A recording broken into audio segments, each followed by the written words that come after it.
How's it going here, future voters of Sean Gaten? Again, a future voter, a future president of the United States of America.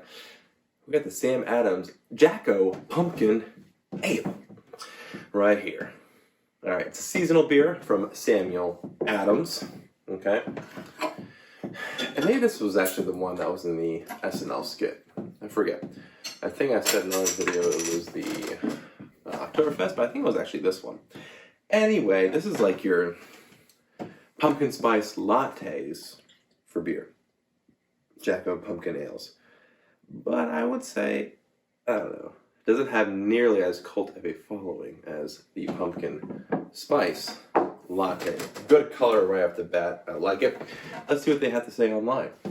Pumpkin and spices. Jack O's cinnamon and nutmeg aromas recall memories of freshly baked pumpkin pie. We'll see.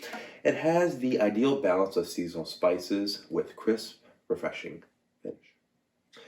This pumpkin ale pairs perfectly with the transition of summer into cooler days and night. Man, they're really trying to sell this one here. All right. It's a shandy / pumpkin ale. Interesting. Malt varieties. Samuel Adams 2-row pale malt blend. Malted wheat. Again, Sam Adams is just using their blends. Don't want to get rid of their secrets. Hop varieties. Halteral with a dash in between. Interesting. Color amber, medium amber, 12 SRM. Ooh, only 4.4% ABV. Interesting. That'd be heavier. IBU's 8. That's pretty light. Calories 150. All right. It says pumpkin pie with subtle notes of fresh citrus. We'll see. And baked brie, bacon wrapped dates is what they're saying. You can have here a meatloaf as an entree. Interesting. Apple cider donuts and sweet potato pie. As for desserts that go with it, I think they just pick different ones on purpose for the pairings. Anyway. Ooh. Has a nice little spice to it. I can see if...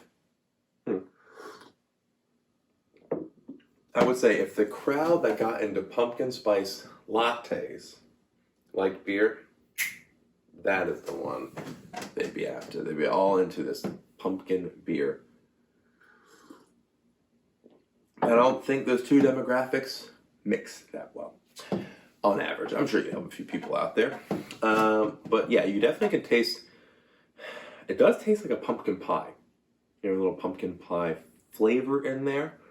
A little spicy going on there. Malty, like always. Hops, minimal, if any, that you can taste or really smell unless you're really looking for it. But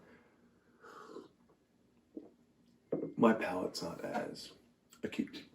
But definitely getting that pumpkin smell. It's like a pumpkin pie. That's really what it is. It's a pumpkin pie flavor. And, well, not as strong as pumpkin pie, but you get the drift. It's a malty beer with a pumpkin pie flavor, and that's what this beer is. So if you like that, if that is your MO, hey, this beer's for you.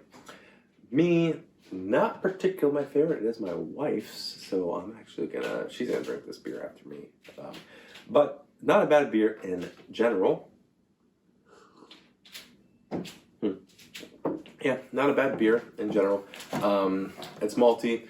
It's probably one that I would have just one beer of it and I would move on to something else. It's not one I would want back to back. It's too much that pumpkin spice flavor. But if that's what you want, that's what you want. Either way, I'm going to give this one a score of a... I think for what... I'm on the fence between two numbers here, but for what it is, I'll give it a little bump up. It has a nice pumpkin flavor. It's not overly done. And for what it's aiming for, it does it well. So I'm going to give it a 3.25 out of 5 for this beer. And I'll let my wife finish this one for me. So this is Sean Gannon here, signing off.